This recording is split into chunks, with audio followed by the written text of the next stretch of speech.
welcome to my studio. I have a journal share project for you today. This is part 2.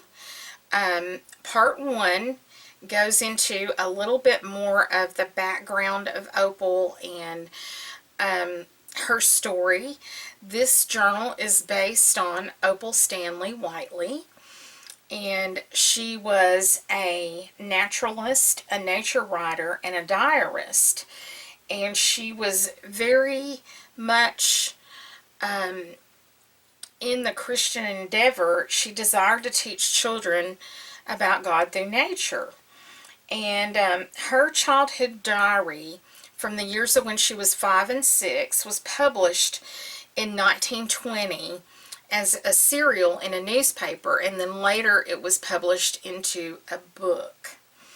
And so the book that it was published into was called The Story of Opal, The Journal of an Understanding Heart. And this was from the Atlantic Monthly Press. The Atlantic Monthly was the newspaper that published this. And this project came about as a challenge from Leanne Monica at Bird's Nest Books by Leanne off of her YouTube channel, where she challenged, and this challenge took place over a year ago.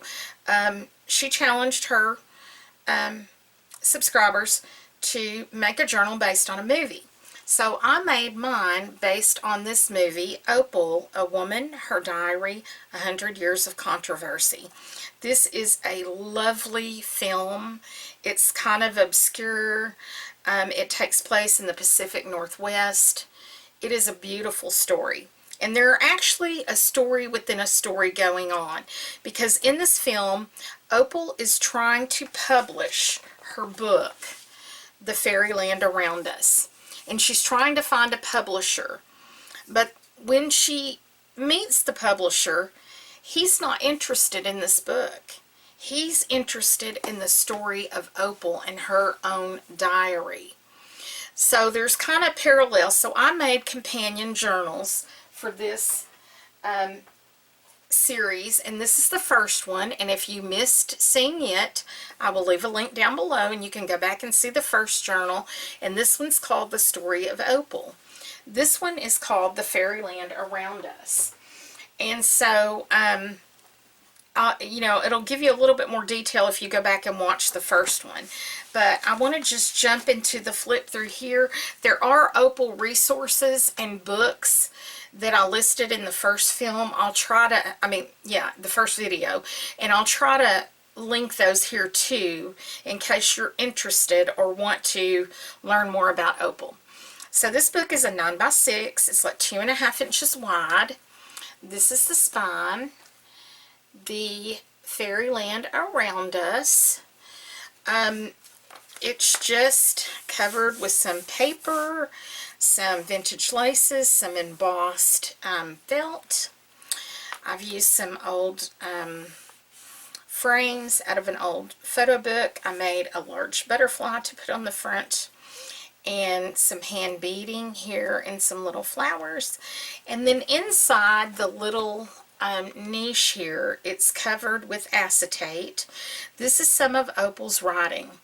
Today the fairies did bring more color pencils to the moss box by the old log. There was a purple one and more too. I looked looks at them. Then I climbed up in a tree to be more near the sky. And so I tried to duplicate what I thought Opal's moss box and log might be, and put some little crayons that I made in there. Those are lichen. All that is lichen from my property and sticks. And that's actually a little snail shell that I found. So, and he was empty. It's skeletal, so it's okay to use. And this just has a simple tie closure. It's got an embellishment of some beading with some little acorns, some little acorn charms. And I just use wired ribbon to for the closure here. And let's just jump right in the book, and you'll learn a little bit more of the history about Opal as we go through this. This is the postscript by Opal herself, and I'd kind of like to read that to you because it kind of gives you a little background of her her life and how this book kind of came to be. Of the days before I was taken to the lumber camps, there is little I remember. As piece by piece the journal comes together, some things come back. There are references here and there in this journal to things I saw or heard or learned in those days before I came to the lumber camps. There were walks in the fields and woods, when on these walks Mother would tell me to listen to what the flowers and trees and birds were saying. We listened together, and on the way she told me poems and other lovely things, some of which she wrote in the 2 books, and also in others which I had not with me in the lumber camps. On the walks, and after we came back, she had me to print what I had seen and what I had heard. After that she told me of different people and their wonderful work on earth. Then she would have me tell again to her what she had told me. After I came to the lumber camp, I told these things to the trees and the brooks and the flowers. There were 5 words my mother said to me over and over again, as she had me print what I had seen and what I had heard. These words were what, where, when, how, and why. They had a very great influence over all my observations and recordings of those observations all during my childhood. My mother, having put such strong emphasis on these 5 words, accounts for much of the detailed descriptions that are throughout my diary. No children I knew. There was only Mother and the kind woman who taught me and looked after me and dressed me, and the young girl who fed me. And there was Father, in those few days when he was home from the far lands. Those were wonderful days, his homecoming days. Then he would take me on his knee and ride me on his shoulders and tell me of the animals and birds of far lands. And we went for many walks, and he would talk to me about many things along the way. It was then he taught me comparer. There was one day when I met with Mother in a boat. It was a little way on the sea. It was a happy day. Then something happened and we were all in the water. Afterwards, when I called for Mother, they said the sea waves had taken her and she was gone to heaven. I remember that day because I never saw my mother again. The time was not long after that day with Mother in the boat when the kind woman who took care of me did tell me gently that Father too had gone to heaven, and while he was away in the far lands. She said she was going to take me to the mother and father of my father, Grandmere and Grandpere.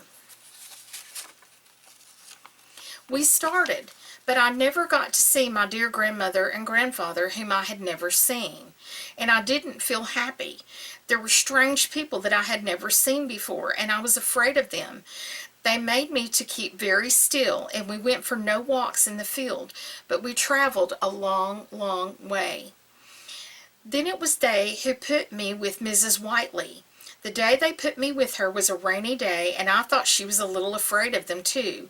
She took me on the train and in a stagecoach to the lumber camp. She called me Opal Whiteley, the name of a girl the same size as I was when her mother lost her. She took me into the camp as her own child, and so called me as we lived in the different lumber camps and in the mill towns. With me, I took into camp a small box. In a slide drawer in the bottom of this box were 2 books which my own mother and father, the Angel Mother and Angel Father I always speak of in my diary, had written in. I do not think the people who put me with Mrs. Whiteley knew about the books, for they took everything out of the top part of the box and tossed it aside. I picked it up and kept it with me, and as being I was more quiet with it in my arms, they allowed me to keep the box, thinking it was empty.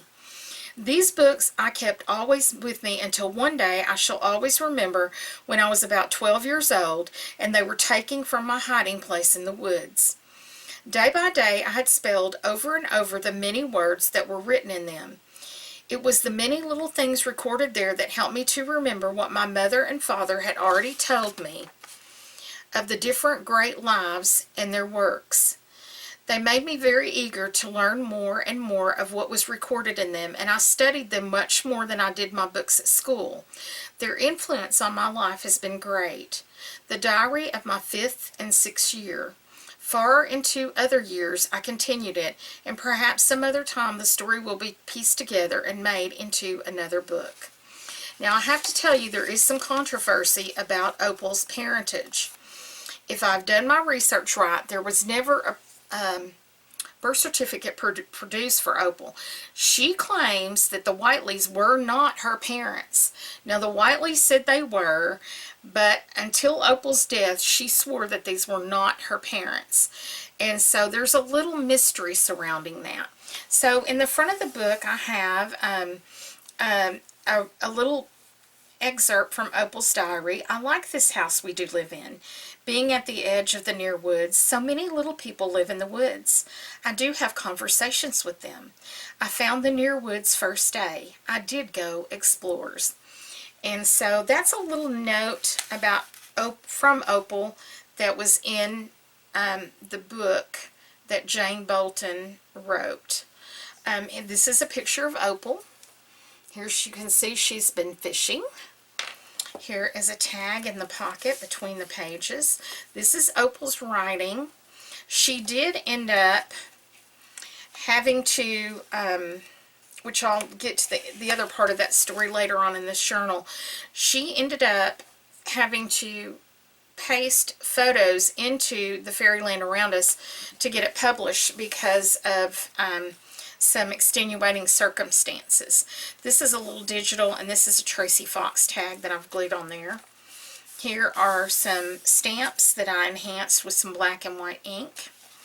This is a little sketch I did and painted. It's a little rabbit. I used brown paper in here a lot because Opal, her neighbor Sadie McKibben, would have given her a lot of old envelopes and paper, and that's what Opal printed on. Some dried leaves that have been glued onto this eco-dyed paper. Just some little stamping and collaging. Here are two of the pictures that Opal used in her book, and this is Opal's handwriting where she labeled these. This is just a journaling card.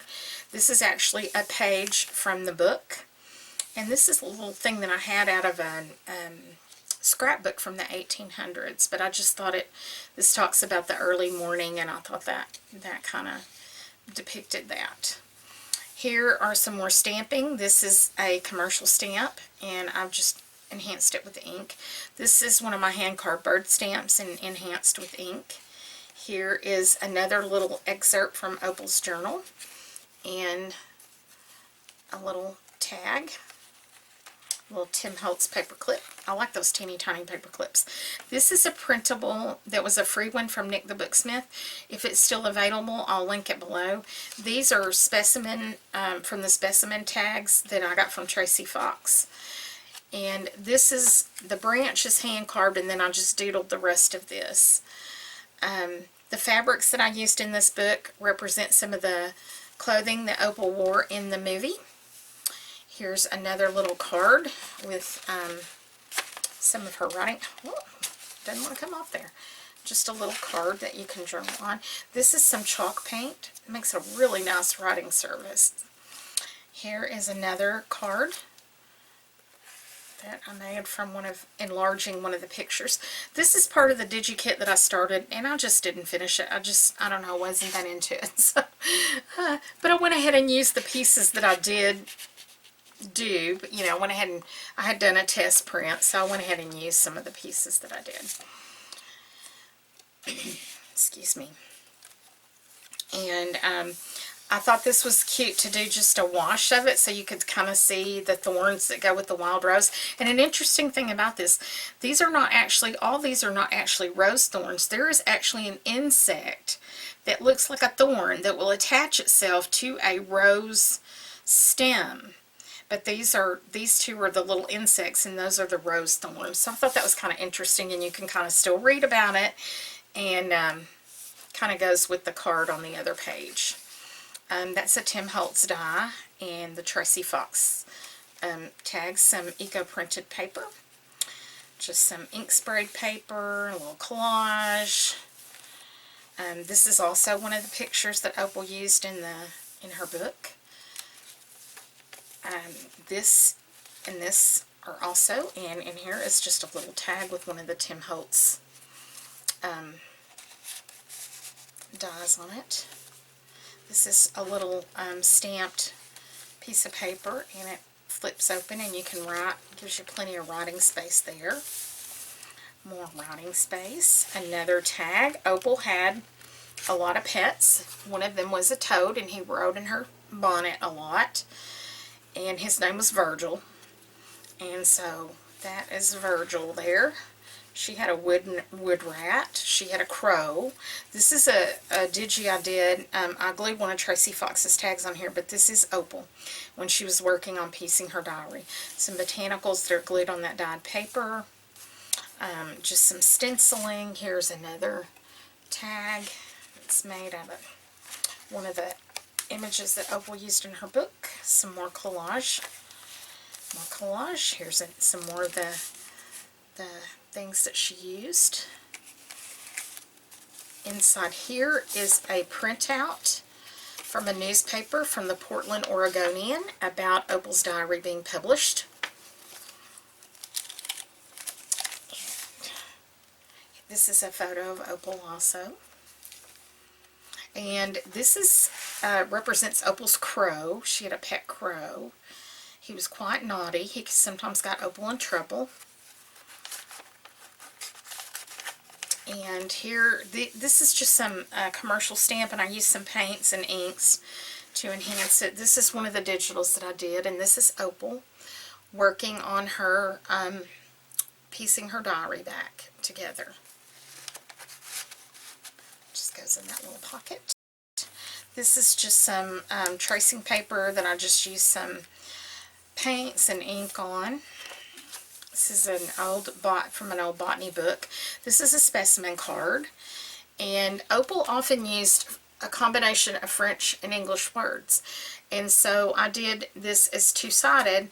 That on this side I wrote feather, and this is a mourning dove feather, and on this side I wrote la plume, which means feather. And so it is a double-sided specimen card in there. Just a little bit of collage. This is some hand-painted paper, and these are just some little sketches of some little whimsical looking dragonflies, and I used the teeniest, tiniest, I don't know if the camera picks it up, of diamond dust on their wings to give them a little glitter.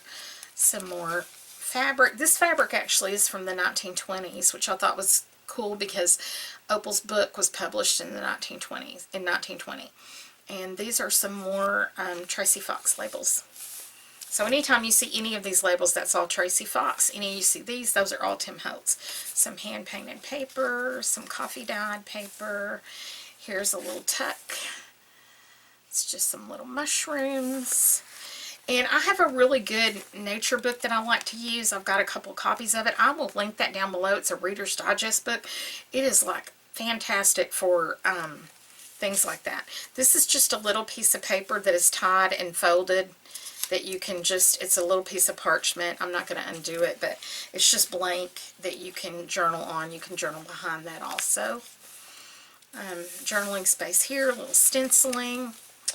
Here we have a map of Oregon, and it is just folded up, and I'll put some parchment paper on the back. So, because that is where this story takes place, in the Pacific Northwest. And another little collage page. Some field notes. Here's another picture of Opal. Kind of raise it up where you can maybe see it a little better. And another tag that's in here. This little pocket. This is my digital, and then I glued a Tracy Fox label on it. Here is just, this was a commercial stamp, and then I just enhanced it with inks. This is another one of those little, it looks like an envelope that you just fold it out and you can just write on it. So, and it tucks in between those two pieces of paper to hold it shut. some ledger type paper and some stitching. This is just kind of a fun little tuck thing. It's got a small tuck here with a little tag. Then this is a tuck, and this is a tag. Then this is a tuck with some hand painted paper, and this is another one of those fold outs that you can just unfold and write on, and write on the paper. So, and it tucks into the little Tracy Fox label. And then I added a feather. This is actually a peacock feather. And I know everybody always thinks peacock feathers are the big, you know, eye feathers of their tails. They have a lot of feathers. This is one of them. A lot of different kinds of feathers on their body. This is one of my hand-carved stamps, my flicker. And I, again, took some white and black inks to enhance it. Here's another one of the things that Opal used in her book. And her Fairyland book is actually online at one of the colleges, and I'll link that in case you want to print out any of those pictures yourself. You can do that. Oh, this straw paper, this stuff is so soft. And then I kind of just did a light wash because I kind of liked seeing the little animals through here. Light wash of the chalk paint. Here is a pocket. These two tags don't really go, but these are some old tags that I had on hand, and they are the colors, and I thought since they were stuck in the pocket, I'd just stick them in there because I ran out of all the scraps that I made these out of, and I didn't want to like tear up more paper, so I just kind of, those are tucked in and you can't really see them. Another tuck and journal spot. Eco dyeing, a little fabric flip. This represents all the beautiful clothing that Opal wore in the movie, which I'm sure her real clothing was not as wonderful as that. In fact, let me tell you a story, a little piece of the movie and a true story, that Opal's mother had made her a quilt, and her clothing had gotten so tattered, and she wanted to go see this publisher, that Opal was very skilled with a needle, and she actually cut up some of this quilt and stitched it to make her, to cover up cuffs and things on her clothing to make herself look presentable to go to this publisher's office. Here is another one of the little Nick the Booksmith, and, you know, a little tag. This is a picture of Opal. This is also a picture of Opal, and it's just a little tip in. A little pocket with some more of the images from her Fairyland book. And this is Opal's handwriting on all these. I don't know if I said that before. This is another one of my carved stamps, and more enhancing, some eco dyeing. Another little tag and pocket area. More area for writing. More chalk paint.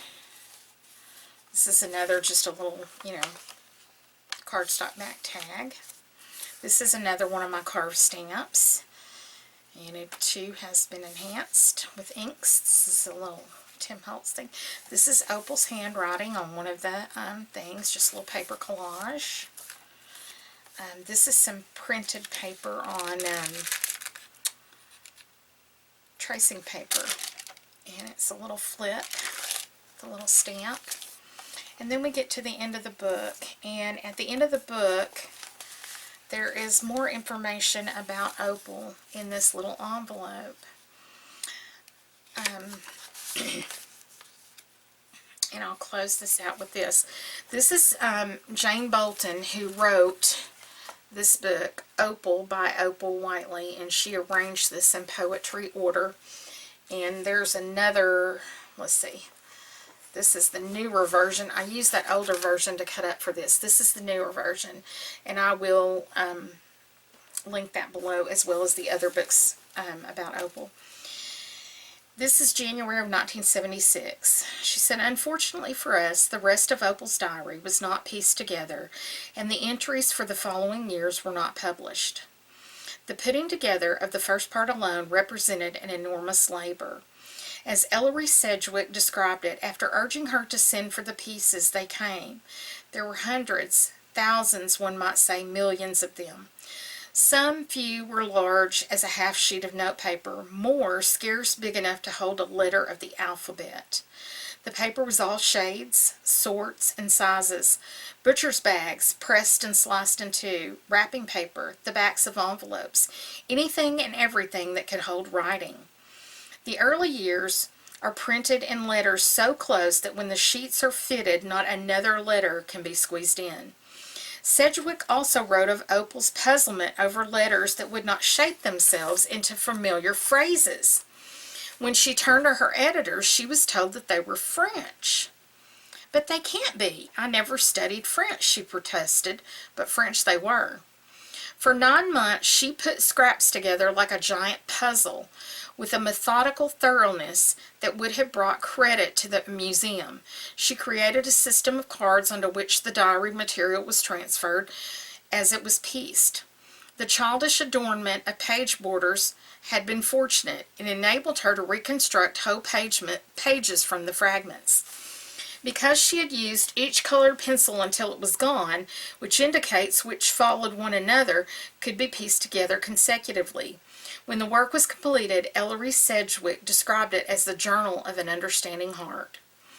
Opal decided early in her life to teach children about the many creatures she loved. This necessitated an education, and although she could awaken no interest for the task in those around her, she was able to buy books with the money she earned by washing, picking berries, and doing all sorts of rough work. Hardship was nothing new to her. She went to the State University, where she considered it insignificant to live in a room without furniture other than a $2 cot and 2 coats for a blanket.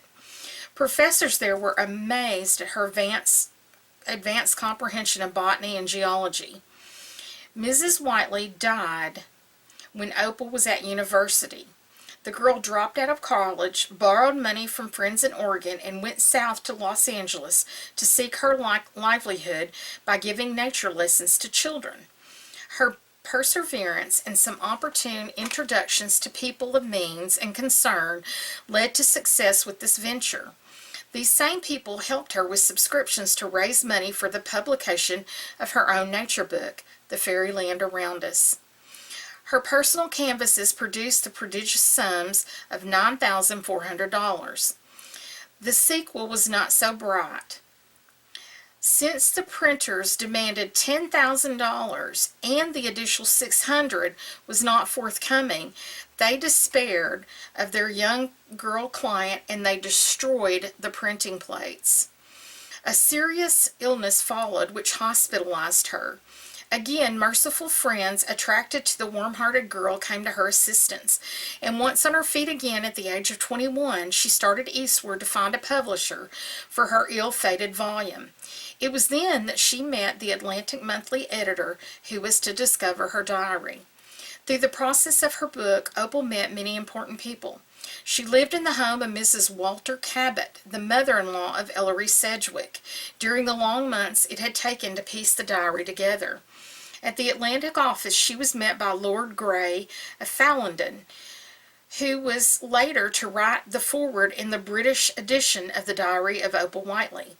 Then Charles Evans Hughes and his wife took her to London. In 1948, friends and neighbors who had been contributing money for Opal's support found her near starvation in her tiny apartment, crammed with books, which she bought rather than food.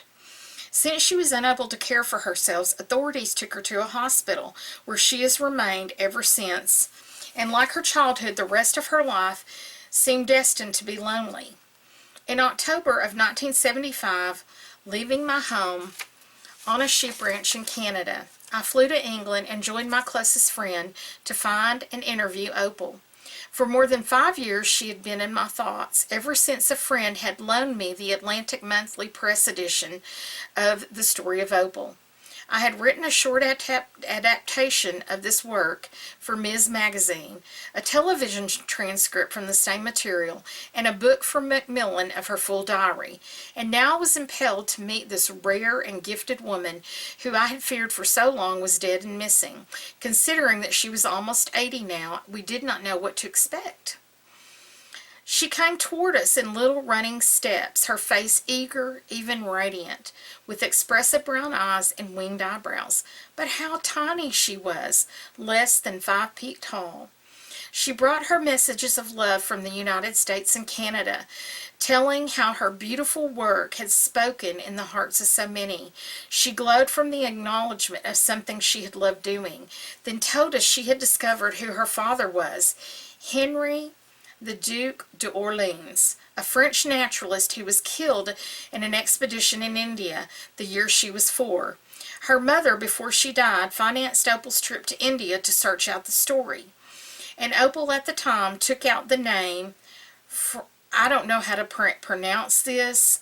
I don't know if it's Francois d'Orleans. I don't know. She never married, never had children, and all her early writings were lost to her. In London, to learn more about her parents, she had bought every book available on genealogy, but because she was institutionalized, they too were taken away. A benevolent friend had helped pay the storage cost, and all these long years on 483 boxes of books.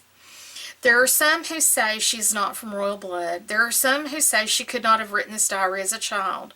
But the diary is hers, and there has been time for nothing else in her life but this obsessive dream to find her mother, the mother and father who lived in her child heart. And at the end of her life, after Opal traveled extensively before these with friends. She went to India and went to all these different places. And there is another book about that, of Opal's travels. But some people believe that she could not have been this brilliant and done this writing at such an early age. Some people believe that it was all made up and that she had done these journals in her adulthood and tore them up, and it was kind of a publicity stunt. Some believe Opal's story.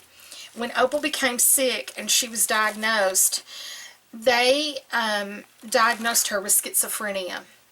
But it is thought now that science and medical science has advanced that it was not schizophrenia, but indeed Opal would have been on either the Asperger's or autism spectrum, but she would have been very high functioning. She had a very high IQ. She was very brilliant and very well learned. And a lot of her education was self-taught, though, through what she taught through her observation and study on her own. And I just love Opal's story.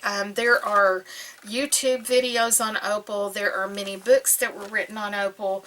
And I choose to stand firm that Opal did write this diary. And it does speak to my heart. And I very much resonate with a lot of things in Opal's life. And I hope you've enjoyed this flip through. I know it's kind of long with all the reading, but I really wanted to give you a good history of this. I'll link the first companion book in the comments below. I want to thank Leanne for this amazing challenge and for cheering me on. And bless her heart, she's been trying for a year to try and guess what movie this is. So Leanne, here it is. It's Opal. Thank you for joining me, and I will see you around the studio.